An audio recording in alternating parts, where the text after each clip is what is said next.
আজকে আমি অনেকদিন পরে ভিডিও করতে এলাম। আমি বেশ কয়েকদিন অসুস্থ ছিলাম।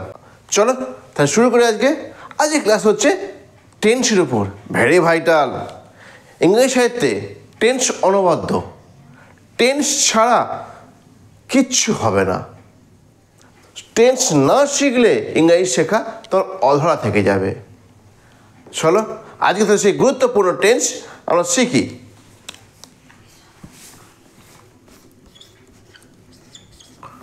টেন্স, টেন্স মানে কি? সময়।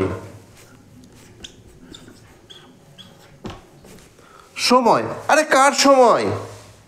কাজের সময়। টেন্স হচ্ছে ক্রিয়ার কাল। কাল মিনস টাইম, সময়।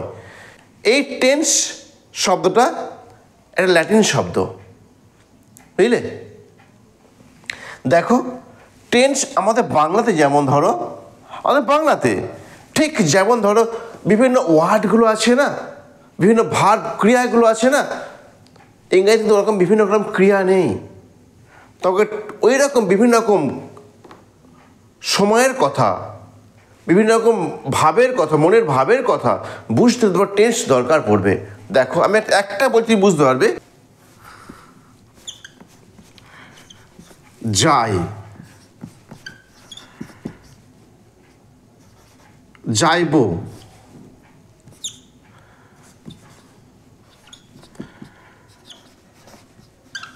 যাই আছি,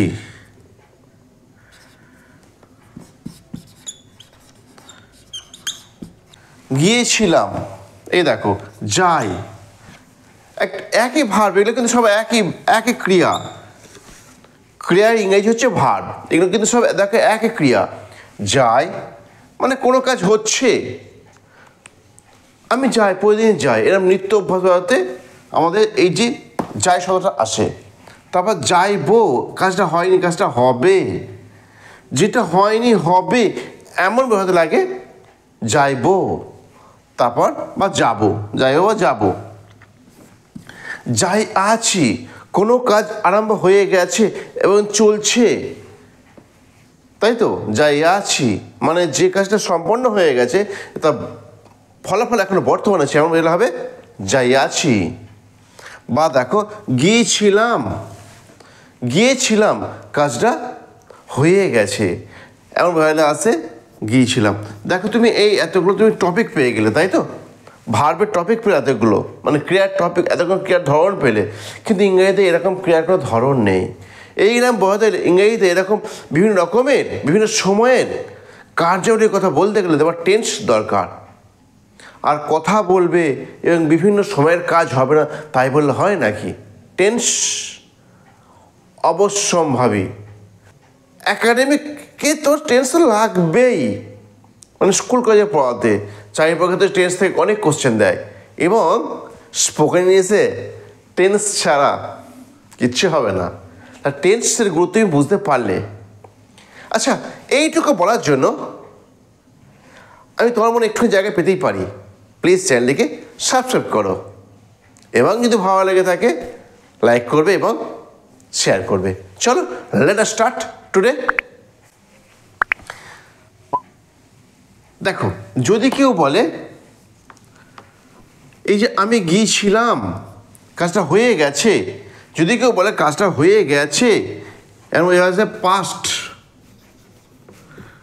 পাস্ট টেন্স মানে অতীতকাল। পাস্ট টেন্স মানে অতীতকাল। আবার দেখো যদি কেউ বলে আমি যাই, কাজটা করছি, এর মধ্যে হবে প্রেজেন্ট টেন্স,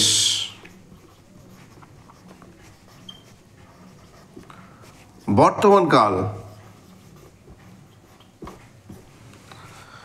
আবার দেখো যদি কেউ বলে আমি যাবো, এখন যাইনি, যাবো, এর মধ্যে হবে ফিউচার টেন্স,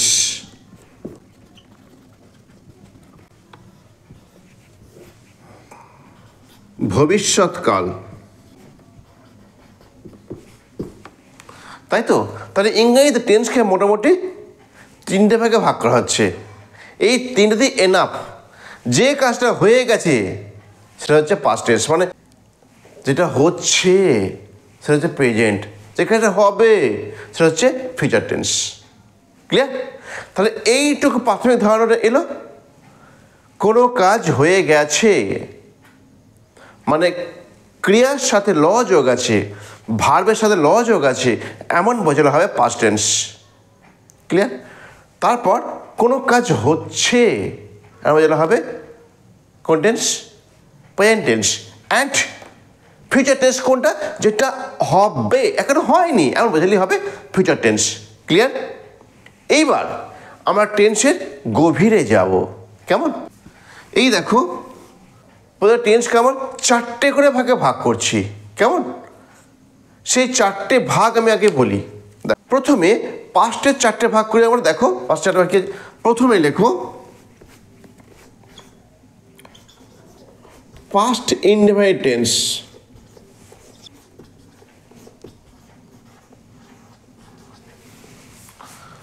প্রথমে লিখলাম পাস্ট ইনডেফিনিট টেন্স, তারপর লিখছি পাস্ট কন্টিনিউয়াস টেন্স,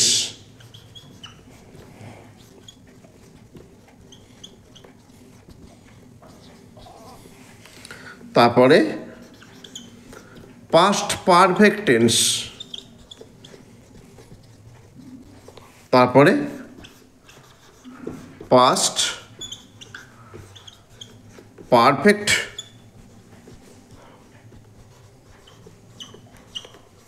কন্টিনিউয়াস। এই দেখো চারটে টেন্স লিখলাম। প্রথমে কি লিখলাম বলো? পাস্ট ইনার টেন্স, যা কি বলে সিম্পল পাস্ট টেন্স। তারপর হচ্ছে পাস্ট কন্টিনিউয়াস, হবে তারপর হচ্ছে past perfect, past perfect continuous tense. এইরকমই আবার পেইন্টেরও চারটে করে ভাগ আছে, বুঝলে? এরকমই পেইন্টের আবার চারটে ভাগ আছে। সেই চারটে ভাগ কী কী ওরা আমি লিখে দাও।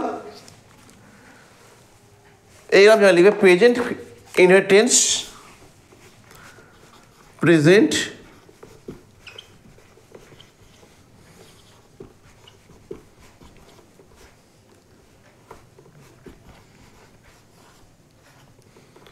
ওইরকমই present continuous tense, present perfect tense, present perfect continuous tense. মানে এই সেম ক্যাটাগরি ভাগ পেইন্টে থাকছে, আবার এই সেম ক্যাটাগরির ভাগ তোমার পাস্টেও আছে। কেমন? বুঝতে পারলে?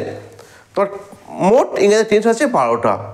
যত বাক্য তুমি লেখো, যত রকমের বাক্য লেখো তোমার সব এই 12টা টেন্সের মধ্যেই আসবে। তুমি যেরকম কথাই বলো না কেন, সব এই 12টা টেন্সের মধ্যেই আসবে। তুমি যে ভাষাতেই বলো না কেন, সাধু কি চলিত কি তুমি অন্য কোনো রকমের, এই 12টা টেন্সের মধ্যেই তোমার আসবে, এর বাইরে যাবে না। আজকে আমি এই 12 টেন্স নিয়ে কিছুটা আলোচনা করছি, আর একটা ক্লাস লাগবে আমার, একটা ক্লাসে সব হবে না। চলো তাহলে যাই, মানে একটু গভীরে যাই। দেখো, যদি কেউ বলে আমি স্কুলে যাইতেছি, লেখো আগে।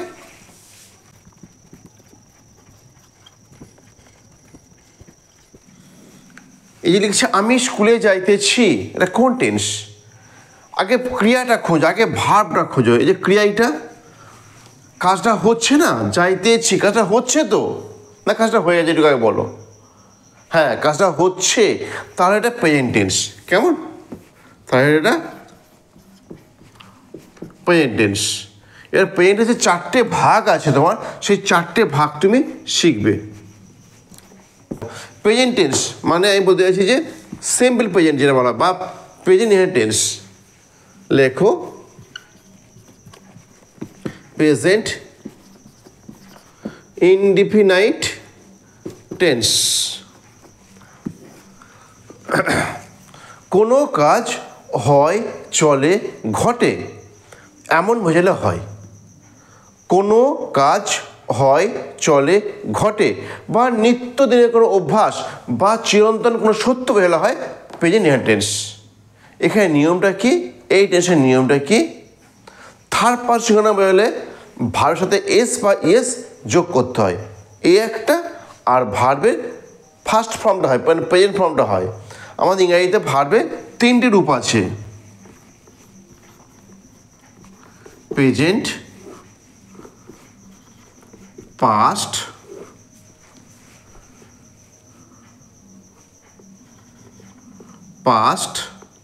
আর পাস্ট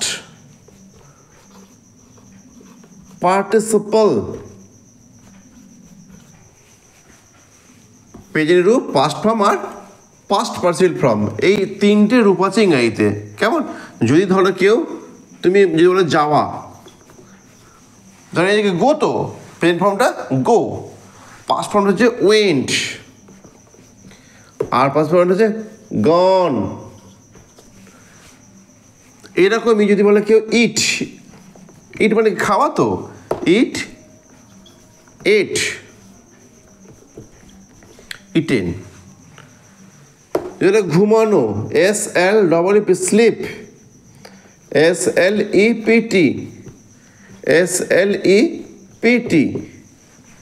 কেমন? আবার যদি কেউ রিড মানে পড়া, রেড,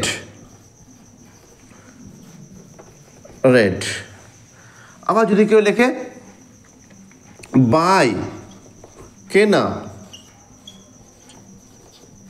বট,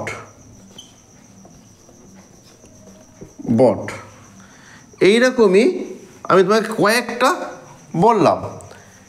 এরকম তুমি কোনো গ্রামার বইতে বা অন্য কোনো বইতে বা এইরকম তুমি যদি প্রতিদিন তুমি ক্লাস করো, আমি স্টুডেন্টস ক্লাস রিসেন্ট আসবো, তুমি ক্লাস করো, তোমাকে অনেক দেবো। আজকে আমাদের এই 1, 2, 3, 4, 5টা, আজকে এই 5টাই থাক।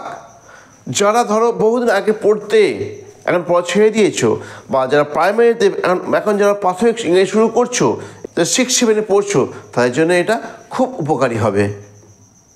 দেখো 5 যারা পড়ছো উপকারী হবে। দেখো আমি এই 5টা প্রথম দিলাম, তারপর দেখো প্রেজেন্ট ইনটেন্স মানে কোনো কাজ হয়, চলে, ঘটে বললাম, তাই তো? তুমি নোট ডাউন করে লিখে নাও। তুমি কোনো কাজ হয়, চলে, ঘটে এমন বোঝালে হয় প্রেজেন্ট ইনটেন্স, আর এরই অপর নাম হচ্ছে সিম্পল প্রেজেন্ট। এছাড়াও কোনো চিরন্তন সত্য ঘটনা মানে পৃথিবী সূর্যের চারিদিকে ঘোরে, যদি এমন বোঝায়, কোনো চিরন্তন সত্য বা অভ্যাসগত সত্য হলে সেটা হবে সিম্পল প্রেজেন্ট, তোমার করতে হয় এগুলো। কেমন?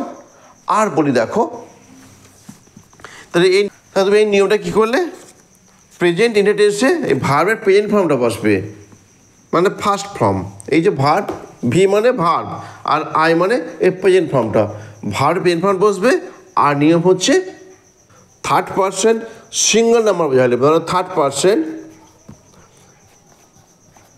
পারসন সিঙ্গুলার নাম্বার বোঝালে, সিঙ্গুলার বোঝালে ভার্বের সাথে একটা এস বা ইএস যোগ করতে হবে।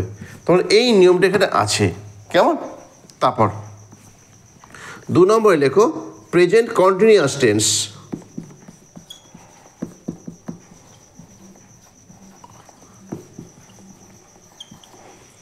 প্রেজেন্ট কন্টিনিউয়াস যে টেন্সটা, যে কাজটা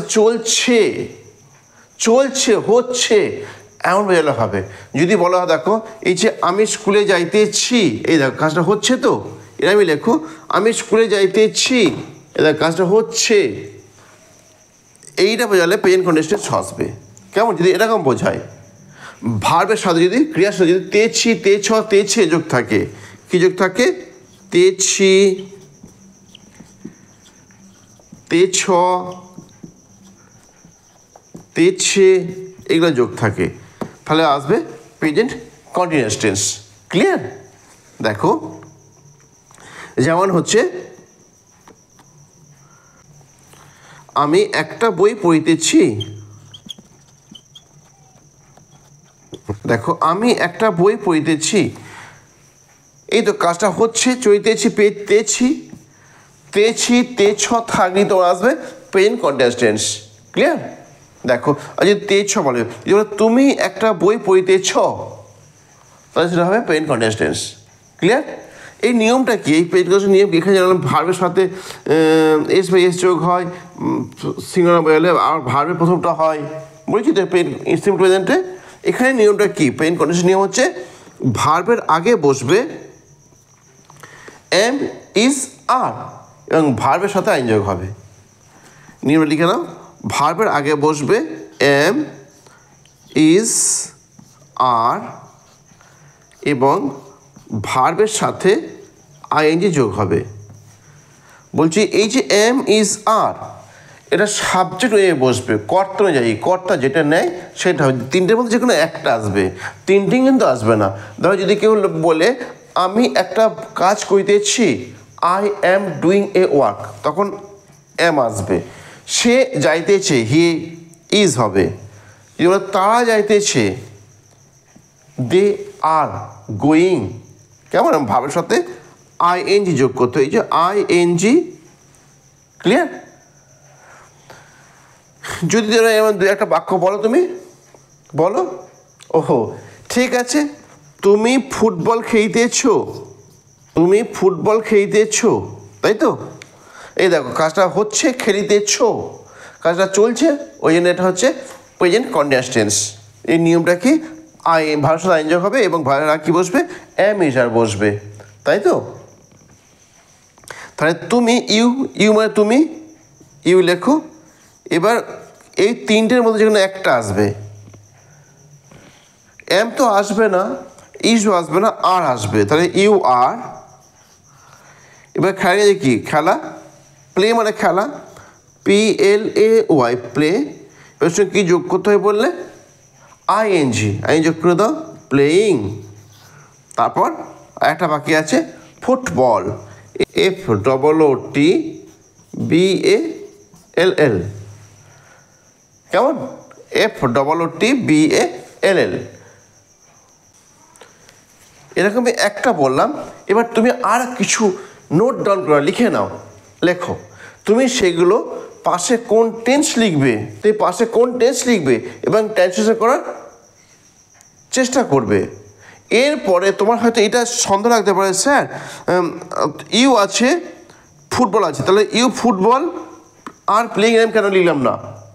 তোমার পরে প্রশ্ন জাগতেই পারে, না এরকম লেখা যায় না। ইংরাজি সাহিত্যে ট্রান্সলেশন করার জন্য কিছু বাঁধা নিয়ম আছে, সেই নিয়মটা তোকে আমি নেক্সট ক্লাসে বলে দেবো, কেমন? আজকে শুধু তুমি শনাক্ত করবে, আইডেন্টিফাই করবে কোটা কোন টেন্স। আমি দুখানা টেন্স তোমাকে শেখালাম আজকে, এই দুখানা টেন্সের মধ্যে তুমি শুধুমাত্র শনাক্ত করবে। না লেখো, কয়েক লেখো, লেখো। কেশব সকালবেলা বাজারে যায়,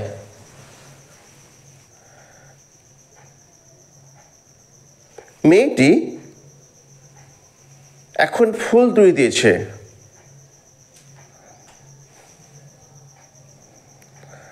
আমার মা একটা আপেল কাটি দিয়েছে, বৃদ্ধ লোকটি একটা খবরের কাগজ পড়িতেছেন, মানুষ রাতে ঘুমায়,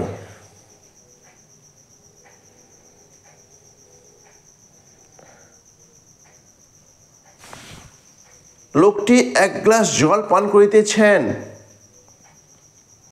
তুমি এই কটা আইডেন্টিফাই করো। নেক্সট ক্লাসে আমি বলে দেবো কীভাবে ট্রান্সলেট করতে হয়, কোনটা কার পর দিতে হয় না দিতে হয়। আবার দেখা হবে পরের ক্লাসে। আজকে আমরা এটুকুই থাক, বাই বাই।